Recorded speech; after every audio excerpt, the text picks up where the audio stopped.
사도신경 6번째, 그리스도의 칭호 2번째로 기름 부음 받은 자 그리스도라는 그 내용에 대해서 우리 한번 고민해 보시자 하는 거예요. 거기 1, 2번 두 개의 문제가 있죠. 한번 지금 주보에 또 있었을 텐데 안 쓰셨을 것 같고 한번 써보시죠. 1번, 2번. 그리스도라는 칭호의 의미는 무엇입니까? 예수님이 그리스도와 어떤 관계가 있습니까? 뭐 이걸 몰라서 물어보냐는 식으로 한 번씩 이렇게 내가 알고 있는 거를 확인해 보는 건 되게 중요해요. 중간 기말고사들이 다 그런 거 아니겠어요? 그냥 내가 얼마큼 알고 있고 또 이 정도 수준이구나를 확인하는 게 시험인데 이건 시험인 거 아니니까. 자, 다 하신 것 같아서 그리스도라는 칭호의 의미가 무엇입니까? 아까 제목에 있는 것처럼 그리스도라는 표현은 기름 부음 받은 자라는 표현이에요. 다 맞으셨죠? 네. 두 번째, 예수님이 그리스도와 어떤 관계가 있습니까? 조금 고민스러우실걸요? 예수님이 그리스도와 어떤 관계가 있으세요? 예수라고 하시는 분이 그리스도의 역할을 한 거예요. 좀 이따 이제 배우게 되지만, 천사 가브리엘이 마리아와 요셉에게 아들을 낳을 거라고 하는 것에 대해서 이제 고지했잖아요. 그 고지한 내용에 그리스도라는 표현은 없어요. 그렇죠? 그런데 예수 그리스도가 사는 삶으로 뭐가 증명이 되냐면 그리스도인 것이 증명이 되는 거예요. 이해가 되시죠? 그래서 예수와 그리스도는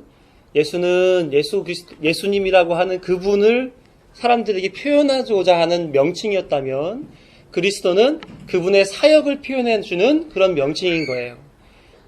이제 좀 이따 설명을 들어보시면 더 분명하게 알 수가 있습니다. 그러니까 예수님이 그리스도와 어떤 관계가 있습니까? 하나인 거예요. 본체요, 본질이요, 사역이다 하는 거죠. 자, 누가복음 2장 8절부터 14절의 말씀과 그 아래의 말씀을 함께 읽어보도록 합니다. 8절부터 시작. 그 지역의 목자들이 밤에 밖에서 자기 양떼를 지키더니 주의 사자가 곁에 서고 주의 영광이 그들을 두루 비추매 크게 무서워하는지라. 천사가 이르되 무서워하지 말라. 보라, 내가 온 백성에게 미칠 큰 기쁨의 좋은 소식을 너희에게 전하노라. 오늘 다윗의 동네에 너희를 위하여 구주가 나셨으니 곧 그리스도 주시니라. 너희가 가서 강보에 쌓여 구유에 뉘어 있는 아기를 보리니 이것이 너희에게 표적이니라 하더니 호련히 수많은 천군이 그 천사들과 함께 하나님을 찬송하여 이르되 지극히 높은 곳에서는 하나님께 영광이요 땅에서는 하나님이 기뻐하신 사람들 중에 평화로다 하니라. 누가복음 9장 18절에서 22절도요. 예수께서 따로 기도하실 때에 제자들이 주와 함께 있더니 물어 이르시되 무리가 나를 누구라 하느냐. 대답하여 이르시되 세례 요한이라 하고 더러는 엘리야라 더러는 옛 선지자 중에 한 사람이 살아났다 하나이다. 예수께서 이르시되 너희는 나를 누구라 하느냐. 베드로가 대답하여 이르되 하나님의 그리스도인이시다 하니 경고하사 이 말을 아무에게도 이르지 말라 명하시고 이르시되 인자가 많은 고난을 받고 장로들과 대제사장들과 서기관들에게 버림바 되어 죽임을 당하고 제3일에 살아나야 하리라 하시고. 자, 두 개 다 보니까 볼드체로 이렇게 표시해 놓은 걸 보니까 그리스도에 대해 천사로부터 고지된 거, 그리고 하나는 예수님 앞에서 고백한 것에 대한 이야기가 기록되어 있죠. 그래서 이렇게 고지한 그리스도의 명칭과 또 예수님 앞에서 그것이 언급되어졌을 때 예수님의 반응을 보면서 우리는 그리스도가 이런 역할 또 이런 내용 또 이렇게 쓰였구나. 그리고 예수님도 이것을 인정해 줬구나 하는 것을 우리는 이해해 볼 필요가 있습니다.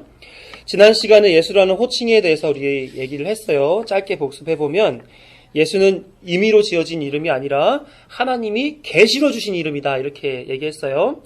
요셉은 그 이름을 그대로 아기에게 붙여줌으로써 예수님은 혈통 없이 성령에 의해서 태어났지만 어느 지파에 들어갔어요? 유다 족속 사람이 됐어요. 그렇죠? 공식화되었단 말이에요. 그래서 다윗의 자손 예수라는 것이 성취가 된 거죠. 예수의 의미는 그가 자기 백성을 그들의 백성의 죄에서 구원할 자라는 뜻이에요. 그래서 여기서 우리가 핵심적으로 봐야 될 말이 뭐예요? 구원을 행하시는 분이다. 그리고 그러나 모든 사람을 구원하지 않고 자기 백성만을 구원한다 라는 두 가지 의미가 있어요. 뭐요? 구원을 행하실 분인데 또 한 가지는 자기 백성을 위해서 구원을 행하신다라는 것이죠. 그래서 우리를 자기 백성 삼아주시고 구원해 주시기 위해 오신 예수님에 대해서 깊이 알고 그 행하신 모든 일에 대한 은혜를 누려야 할 것에 대해서 지난주에 얘기했어요. 그렇죠? 그렇다면 예수님을 믿는다라는 표현은 과연 무엇인가? 구원을 위해 다른 어떤 것도 의지하지 않고 오직 예수님만을 의지한다라는 표현입니다. 자신의 능력이나 성물을 가치 있게 여기는 것이나 성자의 힘을 빌어 구원을 쟁취하려는 것이 아니라 오직 예수님만을 의지해야 한다는 것이에요. 자, 이해되셨죠?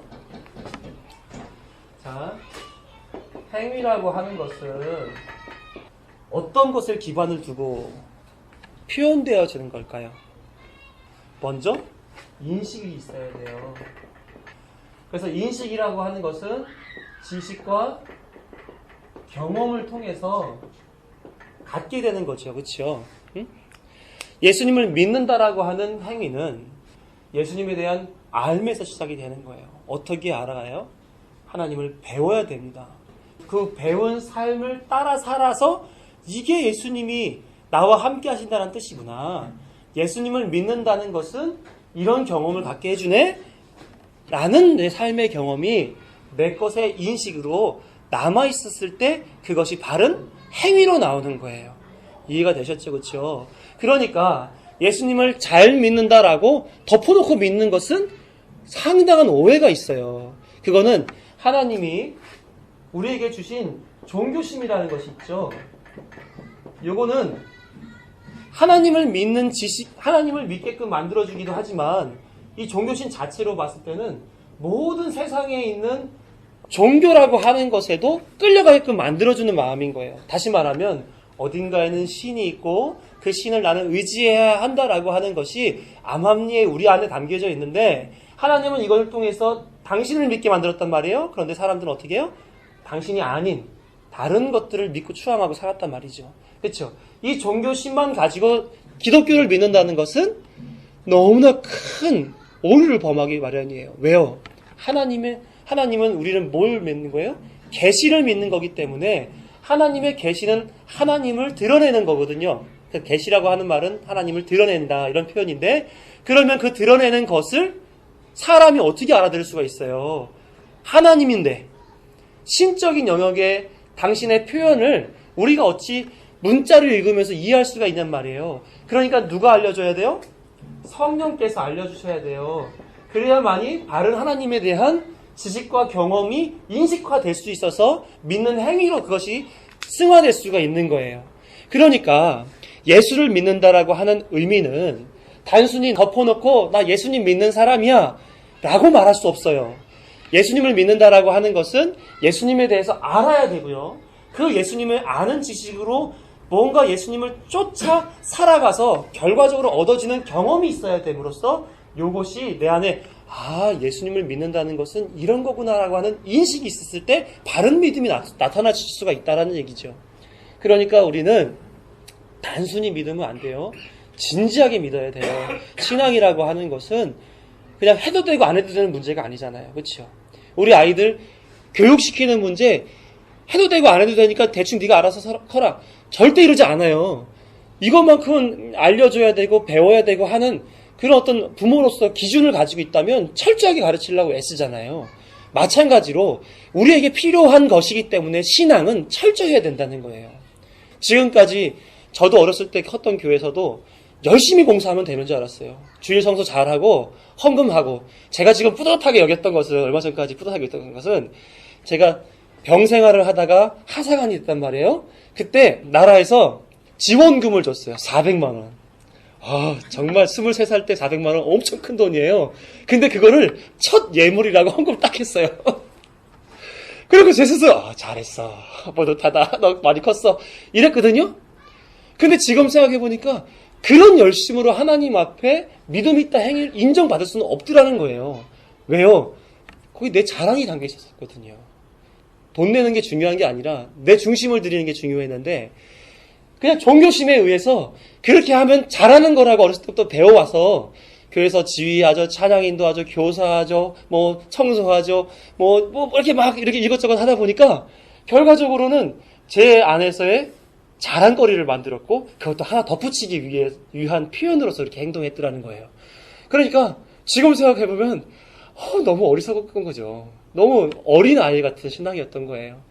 지금 생각해볼 땐 그때부터 차곡차곡 성경에 나와 있는 얘기들을 잘 배우고 이것이 과연 뭘 의미하는가에 대해서 잘 인식하면서 그대로 순종하며 살았으면 훨씬 더 좋았으리라 이런 생각이 드는데 후회는 없어요. 왜? 그걸 통해서 지금의 저를 만나게 되니까. 그래서 예수님을 잘 믿기 위해서는 배우시고 경험하셔야 되고 그것을 가슴에 담아두고 삶으로 나타내는 것, 그것이 예수를 잘 믿는다는 얘기입니다. 뿐만 아니라 이렇게 하기 위해서는 성령의 인도하심을 크게 받아야 되겠죠. 그렇죠? 그런 삶이 있기를 바라요.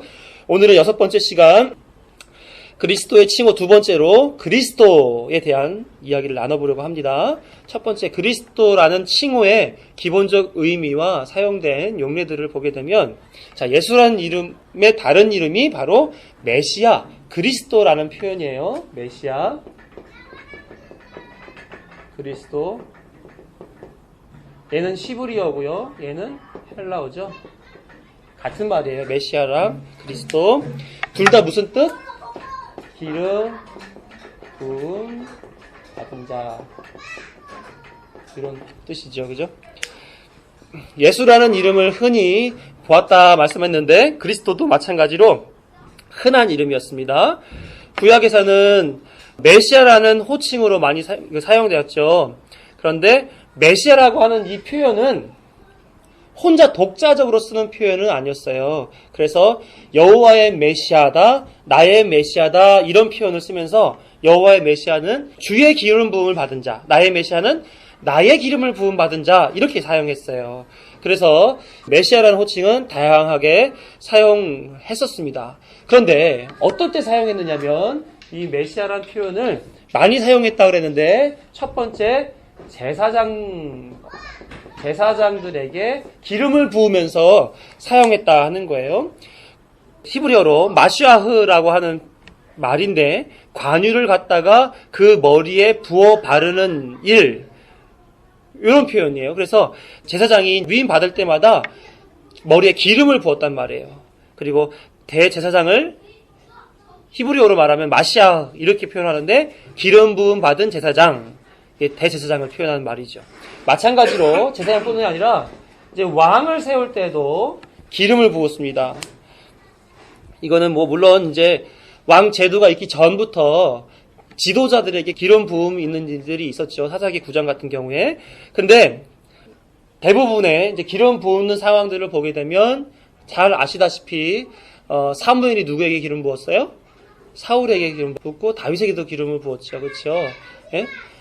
그런 식으로 기름 부음을 받아서 왕이 세워지는 일, 그런 것들이 이제 구약 시대에는 많이 있었다 하는 거예요. 그래서 이스라엘 중에 왕은 여호와의 기름 부음 받은 자로 언급되는 일들이 많이 있었습니다. 사무엘상에도 있고 시편에도 많았고요.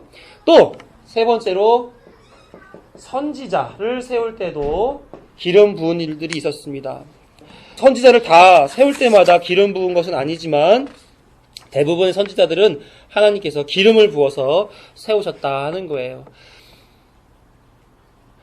그러면 이 메시아라는 이름을 가진 이 기름 부음 받은 자들이 표현하고자 했던 게 뭘까요? 이 제사장이 표현했던 것은 하나님과 사람 간에서, 하나님과 사람 속에서 누구를 대변했어요? 예수님을 대변했어요. 맞는 말씀 좀 이따가 벌써 답을 말씀하시면 어떡해. 제사장은 하나님 앞에서 사람을 대표해서 이 죄를 올려드리는 일을 했어요. 그렇죠? 선지자는 하나님과 사람 앞에서 하나님을 대신하여 사람들에게 전하는 자가 바로 선지자였어요. 그리고 왕은 사람들 중심에 서가지고 서서 사람들을 다스리는 일을 했지요. 자, 요런 일들을 하는 것에 실체가 있단 말이에요. 이렇게 제사장, 왕, 선지자 이런 일을 하는 이 모든 것을 하는 분이 누구예요? 바로 예수 그리스도. 예수 그리스도를 증거하기 위하여 이 메시아들이 예전부터 있었던 거예요. 그래서 구약시대에 모세라든지 이런 사람들이 이후에 오실 메시아를 보고 기뻐하였노라 이런 표현들이 나와요. 그런 표현들은 곧 뭐냐면 이런 제사장, 왕, 선지자 이 겉모습을 본 게 아니라 이들의 사역을 보고 훗날 이들의 사역의 총체인 누군가 메시아로서 어떤 분이 오셔서 우리를 하나님 앞에서나 사람 앞에서나 다스려 주시고 이끌어 줄 거다 하는 것으로 고백했던 거죠. 여기서 질문 들어갈게요. 그러면 구약 시대의 백성들은 어떻게 구원을 받았을까요? 어떻게 구원을 받았을까요? 구약 시대의 백성들은 믿음으로. 네, 믿음도 좋아요. 믿음으로 맞는 말씀입니다. 또 어떻게 제가 지난번에 우리 설명해 드린 적이 있는데 구약 시대의 사람들이 구원받는 방법은 예수 그리스도로 말미암아 구원받습니다. 그러니까 이걸 봐서는 예수 그리스도가 나의 구원자라는 것을 구약 시대에 어떻게 알았을까요? 그런데 여기에 충실한 것이 곧 예수 그리스도께 충실하다라고 하나님이 인정해 줬단 말이에요. 왜요? 얘가 예수님의 예표이기 때문에, 모형이기 때문에 그래요. 그러니까 구약 시대 예수님 오시기 전에 죽은 사람들도 예수님을 의지하여 구원받고 예수님 오신 이후에 우리도 예수님으로 말미암아 구원받는 거예요. 그래서 구약 시대의 사람들이나 지금의 사람들이나 우리는 과거에는 모형을 받고 실체를 보는 사람으로서 예수님께만 달려있는 거죠. 이해가 되시죠? 그렇죠? 그래서 이방인들도 어떤 이방? 언제 했죠? 삼국시대 때 이방인들이요? 하나님께 맡겨야 돼요. 그거에 대한 답이 없어요. 사실은 성경에. 이렇게 답을 하면 안 되는 거예요? 답을 해야죠. 어떻게 답을 해야 돼요? 그러니까 우리나라에 복음이 들어오기 전에 예수 그리스도를 알지 못했던 사람들은 어떻게 죽었느냐? 안타깝지만 구원 못 받는 걸로 우리는 알아요. 아는데 이런 사람들이 있어요. 하나님이 사랑이신데 어찌 그들을 그냥 죽이겠느냐 이렇게 얘기하는 사람들이 있고 또 그들이 가지고 있는 어떤 종교심으로 판단해서 어떤 신을 믿든지 간에 구원해 주겠다라고 구원해 줄 것이다라는 것으로 얘기하는 분들도 있어요. 그런데 우리가 성경을 통해서 알 수 있는 방법은 구원에 있어서만큼은 그리스도 외에는 다른 이름을 주신 바가 없다는 거예요. 우리는 이 근거를 인정할 수밖에 없어요.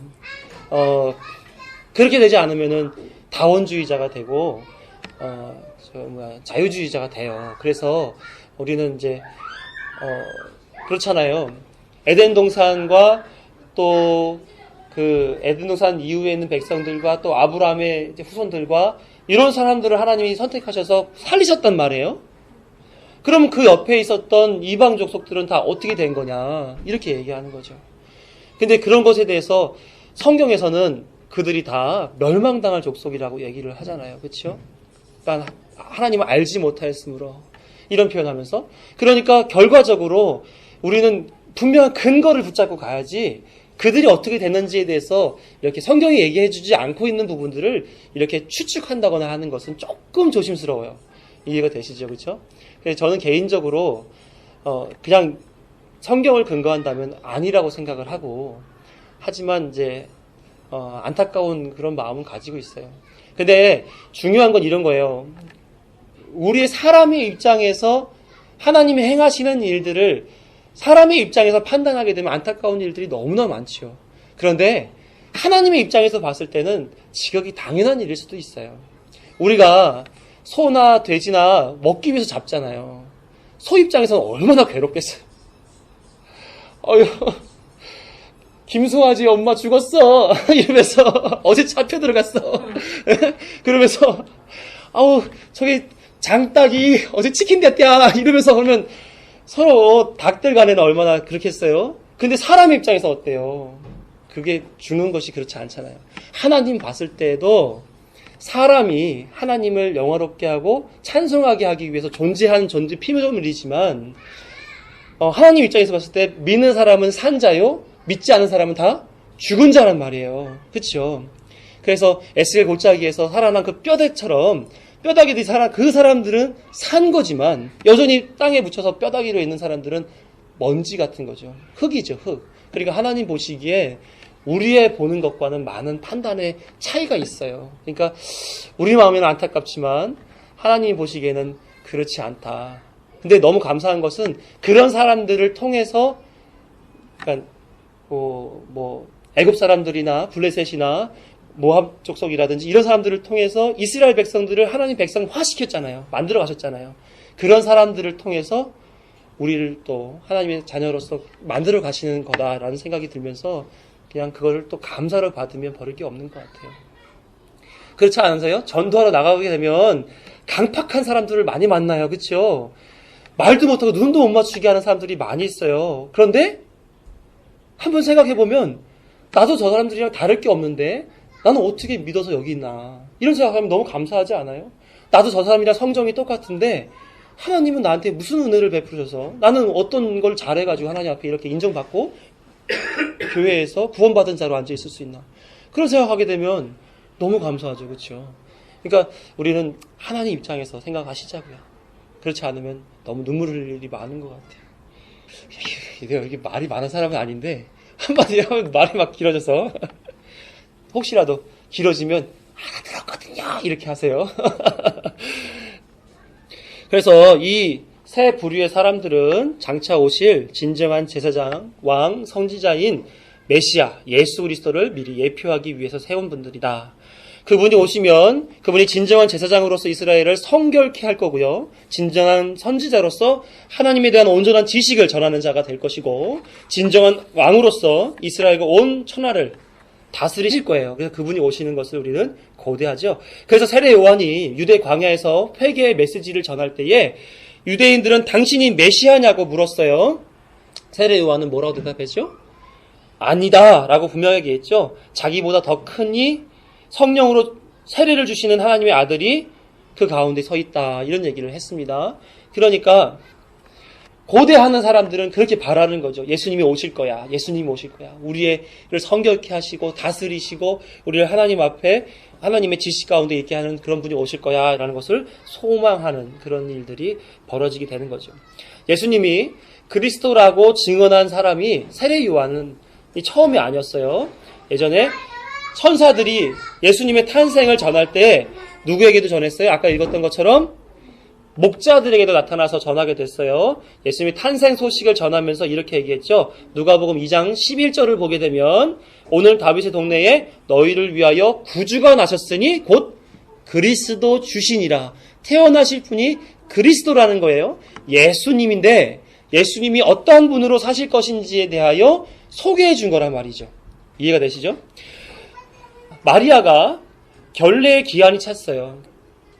구약에 보게 되면 율법에 출산을 하게 되면 아들은 7일간 정결하기 위하여 있어야 되고 딸을 낳게 되면 14일 동안 정결을 위해서 기다려야 되는 시간들이 필요했죠. 예수님을 낳고 7일이 지나서 이제 마리아와 요셉이 아기 예수를 데리고 성전으로 올라가요. 그때 누구를 만나냐면 시므온이라는 사람을 만나요. 누가복음 2장에 나오는 얘기인데 시므온이라는 사람을 만났는데 그 사람이 어떤 사람이냐면 주의 그리스도를 보기 전엔 죽지 아니하리라고 하는 성령의 지시를 받은 사람이 바로 시므온이에요. 그러니까 예수님이 오신 것에 대해서 그리스도네 하면서 너무나 기쁘게 예수님을 맞이했던 그런 사람이었죠. 그래서 이 땅에 예수님이 메시아로 오셨다라고 하는 것이 당시에 분명히 사람들에게 있었습니다. 그런데 예수님이 오셨다는 것을 사람들이 인정했을까요? 안 인정했을까요? 메시아라고 인정했을까요? 안 했을까요? 안 했죠. 그죠? 요한복음 1장에 보더라도 빛으로 오신 예수님을 어둠인 사람들이 다 멀리했다 그러죠. 싫어했다 그럽니다. 그러니까 예수님이 이 땅에 오신 것에 대해서 즐겨했던 사람들은 당시에는 몇 안 됐던 것 같아요. 그분에 대해서 누구신지에 대하여 아는 자들 몇만 그리고 천사로부터 이렇게 통보를 받은 몇만 알고 있었던 것 같아요. 그래서 예수님께서 마가복음 14장에 보게 되면 당신이 그렇게 사람들로부터 인정받지 못하였다가 14장 62절을 보게 되면 내가 메시아라 이런 표현으로 이렇게 설명한 말씀이 있어요. 함께 읽어볼까요? 14장 62절 시작. 예수께서 이러시되 내가 그니라 인자가 권능자의 우편에 앉은 것과 하늘 구름을 타고 오는 것을 너희가 보리라 하시니, 예수 그리스도가 메시아로서 이 땅을 하나님의 나라로 다스리는 이러한 역할을 하시러 올라가셨다 다시 내려오신다는 것을 얘기해주고 계시죠. 그 후에 예수님이 십자가에 달리시게 되자 유대 백성들은 자신들의 정치적 메시아 개념에 근거해서 예수님을 조롱하게 됐어요. 누가복음 24장 35절에 보게 되면 백성은 서서 구경하는데 관리들은 비웃어 이르되 저가 남을 구원하였으니, 비아냥거리는 거죠. 만일 하나님이 택하신 자 그리스도이면 자신도 구원해봐라 이렇게 얘기하잖아요.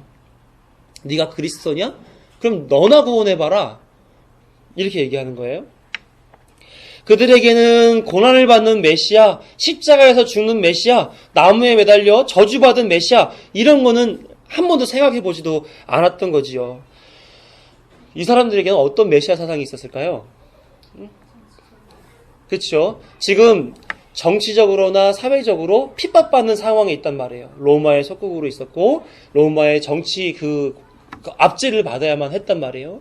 뿐만 아니라 신분이 자유인의 신분이 아니라 종이나 노예의 신분을 가지고 있었기 때문에 누가 와서 우리를 군사적으로 정치적으로 이 어려운 상황에서 해방시켜 줬으면 좋겠다라는 그런 마음이 많았단 말이에요. 그런데 누가 오신 거예요?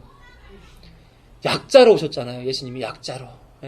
그래서 당시에 자신들이 생각했던 잔나르크처럼 사람들을 선동해서 로마를 무너뜨리고 이스라엘을 다시금 건국하는 그런 어떤 왕으로서 메시아가 오기를 바랬는데 그런 메시아가 아니었단 말이에요. 너무나 머리 들 곳 없이 그냥 취급받는 그런, 그래서 마국간 말밥통이잖아요. 거기서 태어나리라고는 누가 상상을 했겠어요. 그렇죠? 근데 그 사람들이 이제 오해를 한 건데 어쨌든지 그런 메시아 사상을 가지고 있기 때문에 지금의 유대인들도 예수님을 인정하지 않아요. 유대인들은. 그래서 예수님이 다시 오실 것을 추구하는 그런 일들을 벌입니다. 지금 생각해보면 이런 게 있어요. 이스라엘이 다시 나라를 회복한 지 이제 20세기잖아요. 그렇죠? 이스라엘 멸망한 시기가 남유다를 멸망을 기준으로 하게 되면은 BC 586인데 남유다가 멸망을 했단 말이에요. 남유다가 멸망을 하고 지금까지 보게 되면 거의 2400년 됐단 말이죠. 2400년 만에 이스라엘이 원래 국가로서 인정받게 됐는데 공식적으로 그런 걸 봤을 때는 이 사람들이 생각했던 메시아라고 하는 그 개념은 당시에는 절대적으로 일어날 수도 없었던 상황이에요. 그렇죠? 그런데 이 사람들이 말했던 그 메시아 사상이 실현된 거잖아요. 지금 이스라엘이 생긴 것은. 그런데 그 메시아가 전 세계를 하나님의 나라로 만든 메시아로서 어떤 그 상징으로서 이스라엘이 세워져 나간 게 아니잖아요. 그렇죠? 그러니까 이 사람들이 생각했던 그 메시아 사상은 잘못된 오해의 사상이다라는 것을 우리가 알 수 있죠. 만약에 이 사람들이 맞는 말이라 그러면 이스라엘의 나라가 다시금 형성됐을 때 세상은 하나가 되어야 되는데, 그렇죠? 그러니까 좀 사람들이 잘못 오해했던 것을 역사적으로 확인할 수도 있습니다. 그러나 제자들과의 대화에서 예수님이 의미 있게 받아주시는 것이 있었어요. 예수님이 제자들에게 빌립보 도상에서 물어보죠. 너희는 나를 누구라 하느냐? 그랬더니 성질 급한 베드로가 답변하죠. 하나님의 그리스도십니다. 이렇게 얘기를 했어요. 이 얘기를 받아주었단 말이에요. 그리고 마태복음 16장 16절 위대한 신앙 고백이 있죠. 주는 그리스도시요 살아계신 하나님의 아들이십니다. 라고 하는 표현을 썼을 때 베드로에게 예수님은 이렇게 말씀하세요. 마태복음 16장 17절에 보면 예수께서 대답하여 이르시되 바요나 시몬아 내가 복이 있도다. 이를 내게 알게 하니는 혈육이 아니요 하나님의 하늘에 계신 내 아버지니라. 이것은 하나님의 아들이신 메시아 그리스도라는 것을 간접적으로 인정해 주신 예수님도 스스로 인정해 주고 확인시켜 준 그런 내용이다 하는 거예요. 대다수의 유대인들이 예수님이 메시아일 리가 없다고 생각하는 반면에 이렇게 예수님으로 말미암아 확인받은 사람들은 예수님을 인정할 수밖에 없는 거죠. 메시아, 그리스도라고. 이 사람들은 예수님을 그리스도라고 믿었습니다. 제자들. 그리고 그들을 통해서 오늘날 예수님이 그리스도라고 믿는 많은 무리가 있도록 했어요. 바로 누굴까요? 바로 누구예요? 사도들을 통해서 생겨난 이후에 예수님을 믿는 무리들? 교회예요. 네, 교회입니다. 사도 베드로는 사도행전 10장 38절에서 교회에게 이렇게 표현했습니다.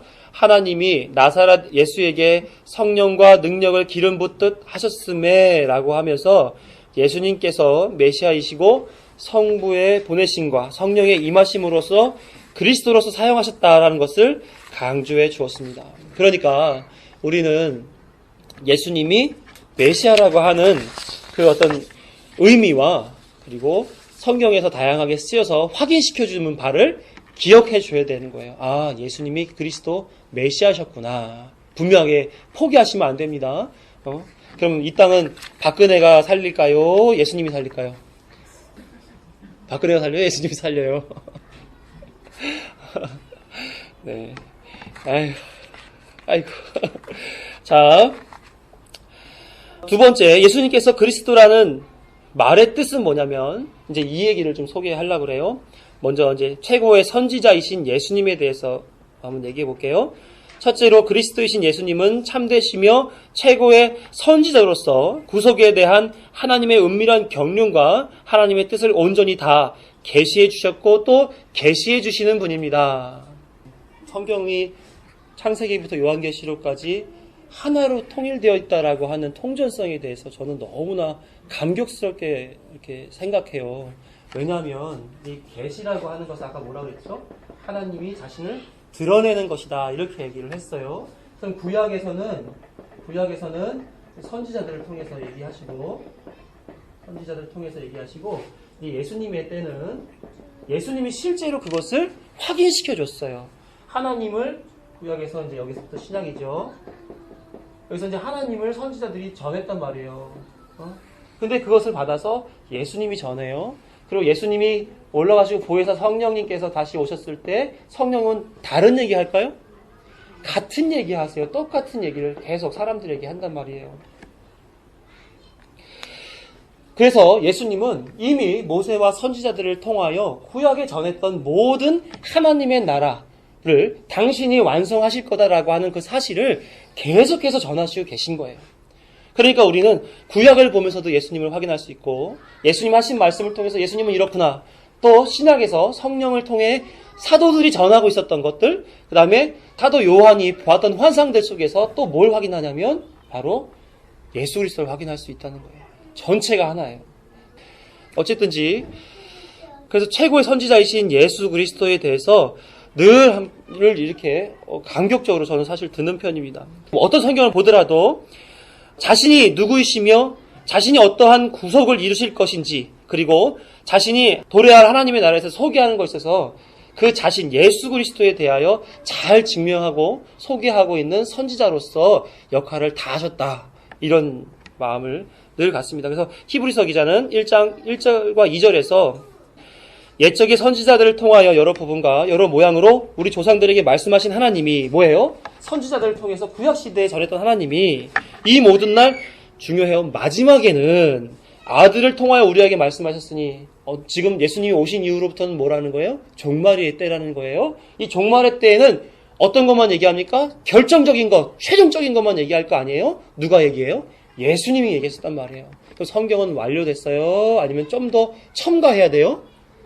완료된 거죠. 그렇죠? 하나님의 계시는 이제 종결된 거예요. 여기서 무슨 예언이나 환상이나 이런 거 보면서 얘기하는 것은 개인적인 신앙에 어떤 도움을 줄 수는 있지만 공식화시킬 수는 없어요. 그렇죠? 다 뭐예요? 메가복음이에요. 그래서 아들을 통하여 우리에게 말씀하셨으니 그러니까 성경을 통해서 예수님이 선지자이시다는 것을 우리는 확인할 수 있는 겁니다. 근데 그 선지자로 오실 예수님에 대해서 요때 얘기한 게 아니에요. 요 예수님이 오실 때를 요때 얘기한 게 아니라 과거에부터 신명기 18장 15절을 보게 되면 모세에게 하나님이 말씀하시죠. 내 하나님 여호와께서 너희 가운데 내 형제 중에서 너를 위하여 나 같은 선지자, 모세가 나 같은 선지자 하나를 일으키시리니 너희는 그의 말을 들을지어다. 그러니까 모세는 당시에 정치와 종교와 그 다음에 하나님에 대한 율법까지 싸그리 다 책임져주는 지도자 역할을 했단 말이에요. 그래서 모세는 예수님을 보여주는 모형이자 모세가 나와 같은 선지자가 나타나서 당신들에게 하나님의 말씀을 증거할 거요. 이렇게 얘기한 거예요. 그래서 예수님께서 이 땅에 계실 때 가르치신 그 내용은 복음서에 기록되어 있죠. 그래서 이를 읽으면서 계속해서 가르침을 받을 수 있습니다. 그래서 당시에도 선지자였을 뿐만 아니라 그 가르치신 역사를 지금도 이어가고 있기 때문에 우리에게도 지금 예수님은 선지자이신 거예요. 이해가 되셨죠? 그렇죠? 그래서 성령을 통하여 끊임없이 그 말씀의 진의를 알게 하시고 수정하게 하시는 그런 일들을 하시는 거죠. 그래서 예수님은 이 땅에 뿐만 아니라 천상에 오르셔서도 우리를 가르치시는 참 선지자 역할을 하신다라는 것을 우리는 기억해야 됩니다. 베드로전서 1장 10절과 12절 함께 읽어볼게요. 시작. 이 구원에 대하여는 너희에게 임할 은혜를 예언하던 선지자들이 연구하고 부지런히 살펴서 자기 속에 계신 그리스도의 영이 그 받으실 고난과 후에 받으실 영광을 미리 증언하여 누구를 또는 어떠한 때에 지시하시는지 상고하니라. 선지자들 때니까 구약시대잖아요. 그렇죠? 그때 당시 그 예언하던 사람들이었는데 그 사람들이 뭘 본 거예요? 예수님의 영, 그리스도의 영이 있었다. 그래서 고난과 고난 후에 받을 영광을 미리 증언하여졌다. 그러니까 예수님 오시기 전이지만 선지자들을 통해서 사람들은 그리스도의 영의 그 설명을 들을 수 있었다는 거죠. 그러니까 누구를 통해서 구원받는 것을 그 사람들이 알 수 있었을까요? 그리스도로 말미암아 난 구원받는구나 하는 것을 알 수 있었던 거예요. 자, 그래서 이미 과거부터 선지자들을 통해서 예수님이 말씀하시고 예수님이 말씀하셨고 성령을 통해서 계속해서 말씀하시고 우리에게도 말씀하시고 모든 사람들에게 말씀하신다라고 하는 것. 그래서 선지자이신 예수님에 대하여 우리는 깊이 인식하고 있어야 됩니다. 그러므로 오늘날 성경의 모든 부분을 이건 되게 주의해야 됩니다. 한번 머릿속에 잘 이해해 보세요. 주의해야 될 것. 성경의 모든 부분을 하나님의 말씀으로 믿지 않는 것 잘못된 거죠. 그렇죠? 모든 부분 다 믿어야 됩니다. 성경 이외에 다른 어떤 계시나 권위를 인정하는 것 이거 잘못된 거예요. 성경의 바른 교훈을 찾으려 하고 그것에 주의하고 창념하지 않는 것 그런 것들도 다 잘못된 겁니다. 교훈을 찾아야 됩니다. 그리고 거기서 주의 깊게 내 삶에 적용해야 되죠. 그 말씀에 따라 살지 않는 것이 말씀을 따라 살지 않는 것 이거 잘못된 거예요. 이것이 다 뭐예요? 예수님을 부인하는 선지자의 역할을 하시는 예수님을 부인하는 일이라는 것이죠. 그러니까 우리는 방금 말씀드렸던 것을 잘 그냥 이해하신 대로 기억하시면서 선지자로서의 역할을 하시는 예수님을 마음에 두고 사셔야 됩니다. 이렇게 실천하지 않는 말씀을 따라 살지 아니하는 그리스도인이라면 진정한 그리스도인이 될 수 없다는 사실을 기억해야 되고요. 그래서 끊임없이 성경에 있는 예수 그리스도의 가르침에 충실히 배우고 또 이것처럼 배우고 따라 살아가는 삶을 살아야 됩니다. 그래야 선지자이신 예수님을 인정하는 거거든요. 두 번째로 예수님께서 그리스도라는 말의 뜻 제사장에 대해서 얘기를 하자면 예수님께서 그리스도라는 고백은 그분이 우리의 유일한 제사장이시라는 고백이기도 해요. 여기엔 두 가지 사실이 포함이 됩니다. 첫 번째는 예수님이 자신의 몸으로 유일한 희생 제사를 드리어 우리를 구속하신 거예요. 우리를 구속하시기 위해서 당신이 희생제. 그러면은 구약 시대의 많은 그 제물들은 다 뭐겠어요? 예표죠. 죄사함에는 피 흘림이 없이는 죄사함이 없다고 말씀했었던 것처럼 그 죄의 씻음을 반드시 받아야 되고 누군가는 피를 흘려야 되는데 라는 것을 알려주기 위한 거예요. 히브리서 9장 26절 같이 읽어요. 시작.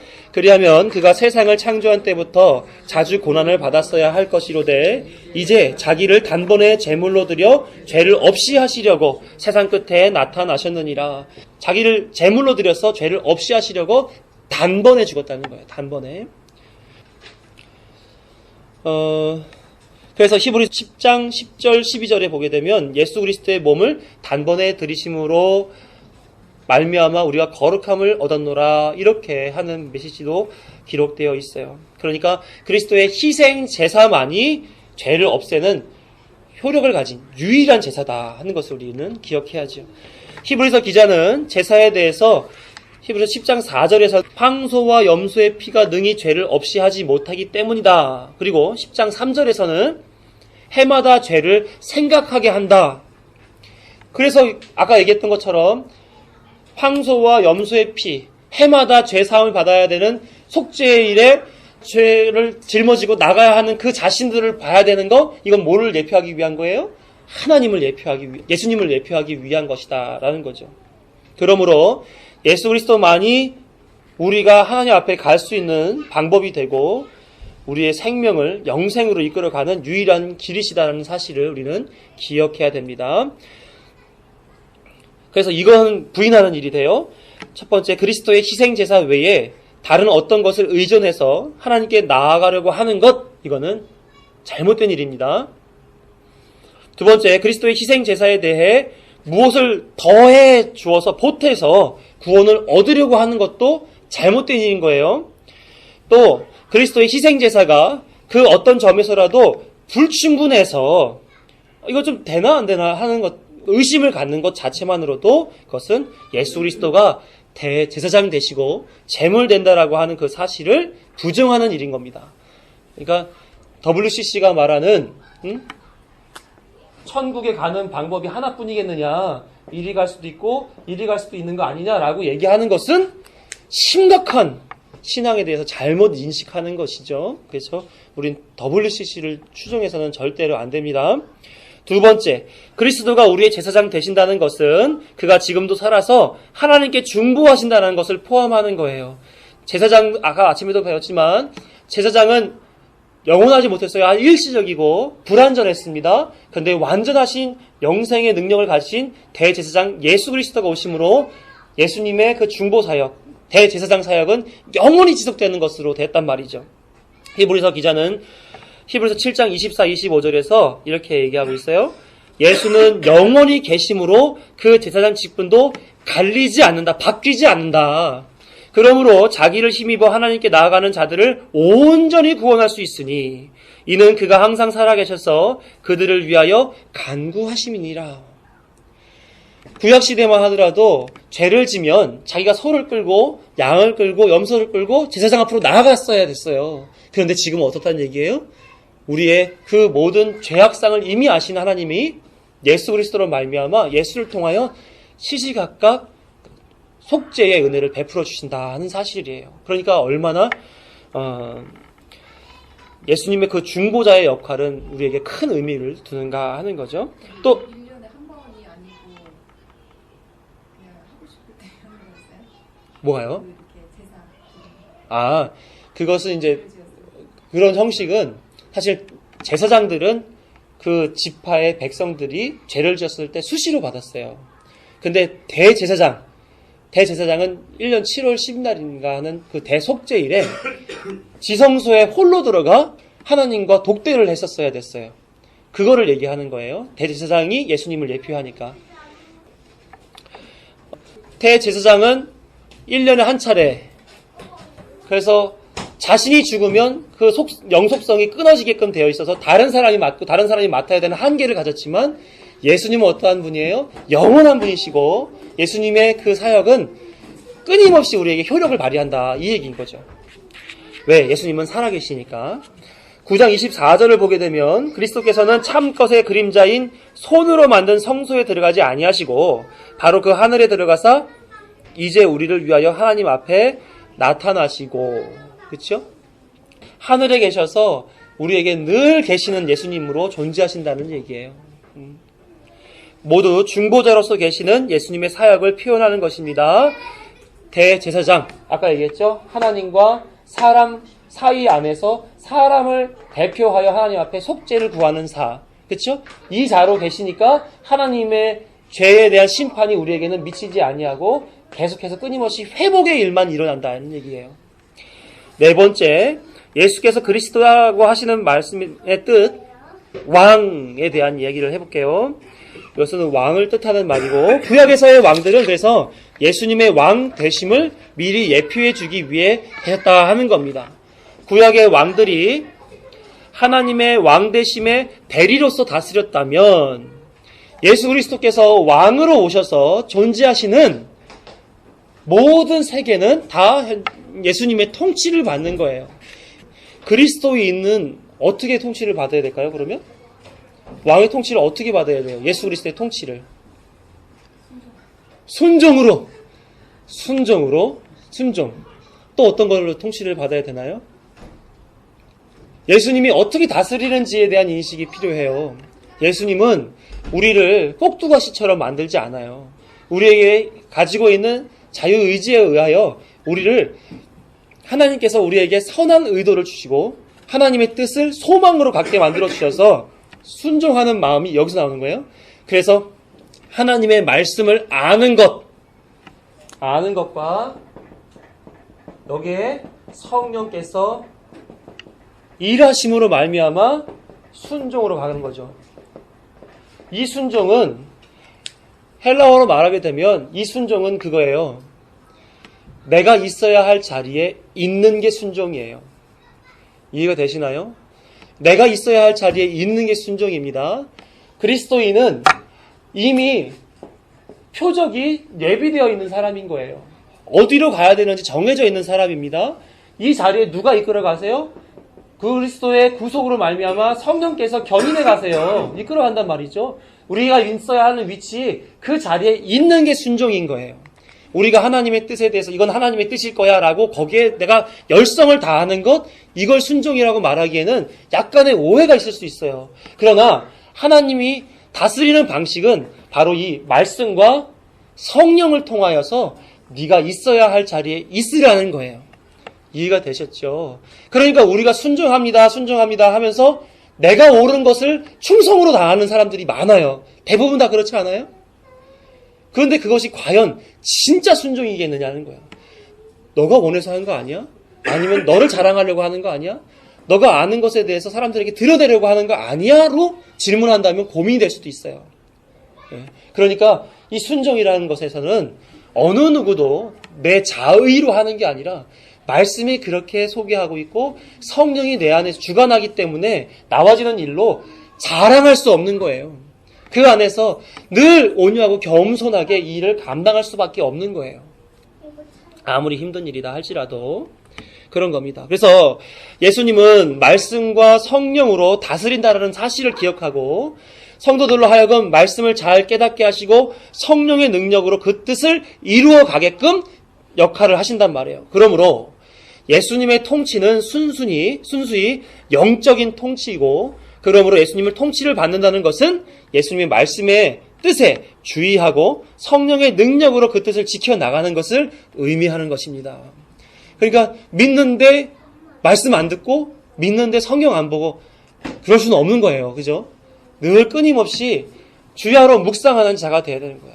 꿀송이처럼 달콤하다고 느껴져야 돼요. 이런 경험이 좀 있으셨으면 좋겠어요. 성경을 읽으면서 와 진짜 이 말씀이 이런 말씀이었구나.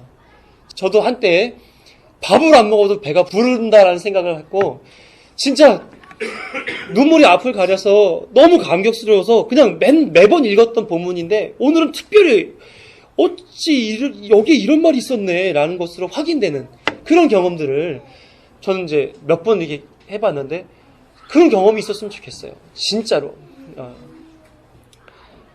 다 그렇게 될 줄로 믿어요.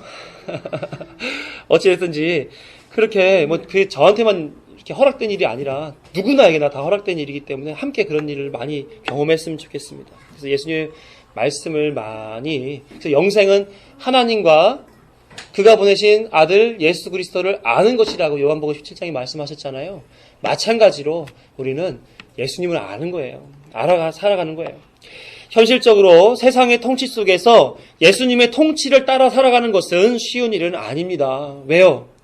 하나님은 거룩하니 너희도 거룩하라고 했던 거룩과 우리가 살고 있는 세속은 너무나 동이 서에서 먼 것처럼 거리가 있는 거죠. 이 세속을 살고 있는 우리가 거룩을 추구하는 데 있어서 그 삶은 쉬울 수가 없어요. 그래서 예수님은 자기를 부인하고 자기 십자가, 자기를 부인한다는 얘기는 너가 존재하는 새 속에 있는 자리에서 너라고 인정되는 너의 가족과 형제와 또 고향과 직업과 학력과 외모와 이런 것들을 다 내려놓고 예수님만을 거룩으로 인도해 주시고 채워 주시는 예수님만을 따르라는 얘기거든요. 그러니까 자기 십자가, 난 죽어야 된다는 얘기예요. 어쨌든지 그런 식으로 따라 살아가는 것이 그리스도인의 삶이다 하는 것을 기억하셔야 됩니다. 어렵고 고난이 되겠지만 그럼에도 예수님의 구속의 은혜가 그 힘겨운 인생을 이기게 하시고 보호하고 보존해 주신다는 사실을 우리는 기억하고 살아야 됩니다. 요한일서 5장 18절을 보게 되면 같이 읽어요. 시작. 하나님께로부터 난 자는 다 범죄하지 아니하는 줄을 우리가 아노라. 하나님께로부터 나신 자가 그를 지키심에 악한 자가 그를 만지지도 못하느니라. 그렇죠? 우리는 그리스도인이라서 하나님의 다스림을 받는 자죠. 하나님께로부터 나신 자 예수 그리스도가 우리를 보호하심으로 우리는 어떠한 악에서도 이겨낼 수 있다는 것을 기록해 준 말씀입니다. 이런 왕의 보호를 의식하는 자는 힘겨운 인생을 산다 할지라도 믿음으로 그분의 가르침을 따라 살아가는 일을 포기하지 않을 것입니다. 이것이 예수님을 그리스도로 인정하는 일의 중요한 부분이죠. 그러므로 우리는 성령을 통해 말씀으로 다스리시는 그리스도의 통치를 받아 살아야겠습니다. 결론을 내리려고 그래요. 이렇게 메시아 그리스도라고 하는 것을 성경은 끊임없이 신구약을 통해서 다루어주며 예수님을 소개하고 예수님이 어떠한 일을 하실 것인지에 대하여 예표했습니다. 뿐만 아니라 제사장이요 왕이요 선지자이신 예수님의 사역들을 구약에 있는 많은 직분을 가진 자들을 통해서 소개해주면서 예수님이 그와 같은 일을 하실 거라는 것을 우리에게 알려주었어요. 그리고 실제 예수님은 그 일을 다 감당하셔서 우리에게 제사장으로서의 왕으로서의 선지자로서의 역할을 하신 그 복을 누리게 지금 하고 계시단 말입니다. 그러므로 하나님 앞에 나아갈 수 있는 그 더 좋은 소망을 우리에게 허락하셨고 또 왕의 다스림을 통해서 이 땅에서 보호받게 하셨고 선지자로서 끊임없이 말씀을 듣고 배우고 또 계속해서 말씀을 듣고 배울 수 있게끔 인도해 주셨다라고 하는 사실이에요. 이 내용을 하이델베르 31문답에서 잘 요약해주고 있습니다. 제가 질문을 던지면 답을 읽어주세요. 그는 왜 그리스도, 즉 기름 부음 받은 자로 불립니까? 왜냐하면 그는 우리에게 우리 구속에 관한 비밀스러운 경륜과 하나님의 뜻을 온전히 계시해 주시는 우리의 주된 선지자요 교사로 그리고 그의 몸을 단번에 들이심으로 우리를 구속하시고 항상 살아계셔서 우리를 위해 성부께 간구하시는 우리의 유일한 대제사장으로 또한 그의 말씀과 영으로 우리를 통치하시며 우리를 변호하시고 우리를 위해 얻으신 구속 안에 우리를 견인시키시는 우리의 영원한 왕으로 아버지 하나님에 의해서 지정된 자요 성령으로 기름 부음 받은 분이시기 때문입니다. 그렇죠? 그래서 예수님은 그리스도이시다 하는 것을 우리는 오늘 배웠습니다. 그러므로 예수님께서 우리의 참된 선지자요 제사장이요 왕이심을 인정하는 것이 그분을 그리스도 곧 기름 부음 받은 자라고 고백하는 것이며 이는 매우 풍성한 의미를 지닌 것이다 하는 것을 우리가 볼 수 있어요. 그러나 이 고백이 입술에서만 있어서는 안 되겠죠. 우리의 머리와 가슴과 손과 발을 통하여서 표현되어야 될 것입니다. 그게 믿음이 있는 자의 삶이니까요. 따라서 선지자로서 그는 사람에게 하나님을 나타내셨고 선지자로서 그는 하나님에게 사람을 대표하였고 제사장으로서 그는 하나님에게 사람을 대표했고 왕으로서 그는 통치권을 행사하시면서 사람의 본래적인 통치권을 회복시켰습니다. 그러므로 우리는 예수님을 배우고 예수님을 통해 거룩하게 되고 예수님의 다스림을 받아야 하고 그 근거를 통해서 세상에 대한 우리의 통치권을 행사해야 될 겁니다. 예수님의 그리스도로서의 역할을 근거로 해야만 우리는 그리스도인으로서 있을 수 있습니다. 그리스도 되심에 대해서 좀 이제 이야기를 나눴는데 조금 어렵지 않으시죠, 그렇죠? 너무 이렇게 복잡하게 막 그리스도 소개해 주시지 않으셨어요, 성경에도. 그래서 우리는 그리스도인이라는 정체성을 가지고 있는 사람이니까 그렇게 그리스도를 인식하고 쫓고 살아야 되겠습니다. 혹시 하시고 싶은 말씀 있으세요? 질문 혹시 없으시고요? 제가 그럼 질문 하나만 할게요. 그리스도인으로서 살아간다는 것은 쉬운 일이 아니라고 아까 전에 얘기를 나눴습니다. 그러면 이 세상 살아가는 그 틀 안에서 그리스도인의 삶은 다를까요? 같을까요? 현상은 같을까요? 다를까요? 현상은 같아요. 우리도 먹어야 되고요. 일해야 되고요. 돈 벌어야 되고요. 건강 지켜야 돼요. 그치? 돈 안 벌어? 이 땅에 살아가는 현상은 똑같습니다. 안 믿는 사람이나 믿는 사람이나 똑같아요. 그런데 똑같은 사람으로서 살아가면서도 우리는 또 하나의 다른 길을 살아가야 되는 사람이잖아요. 그리스도인으로서 살아가야 돼요. 그렇기 때문에 그 그리스도인으로 살아가야 하는 그 삶이 주는 압박, 부담감 이런 것들이 많을 거예요. 그래서 우리는 그리스도인으로서 살아가야 한다라고 하는 그 사실을 머릿속에 마음속에 가지고 살아가면서 자신을 의지해 살아갈 수는 없다는 거예요. 말씀드리고 싶은 것은 우리가 그리스도인의 정체성을 가지고 믿지 않는 사람들과 동일한 현상 속에서 살아가야 하는 존재임에도 불구하고 우리는 그리스도의 신분을 지키고 살아가야 하기 때문에 나를 의지해서 내 자아와 내 욕심과 내 철학과 사상과 내가 가지고 있는 율법주의와 이런 것들을 가지고 살아가서는 그리스도인답게 살아갈 수 없다는 것을 우리는 가지고 있어야 될 것 같아요. 어떻게든지 하나님이 어떤 식으로 판단하는지 어떻게 삶을 풀어내시려고 하는지에 대한 하나님 앞에 말씀과 기도를 통하여서 여쭙는 그런 삶이 우리 안에 중심에 있어야 된다 하는 것을 나누고 싶습니다. 그러니까 더 똘똘 뭉쳐야 돼요. 더 사랑하셔야 되고요. 더 하나가 되기 위하여 노력해야 되고요. 그래야 더 말씀 위에 그리스도인으로서 반듯하게 설 수 있는 것입니다. 그러기 위해서 하나님이 교회를 주셨고요. 힘들고 험한 세상 속에서 신앙을 지키시고 살아가시는 여러분들을 응원합니다. 열심히 우리 믿음으로 서로 사랑하며 살아가시자고요. 기도하겠습니다.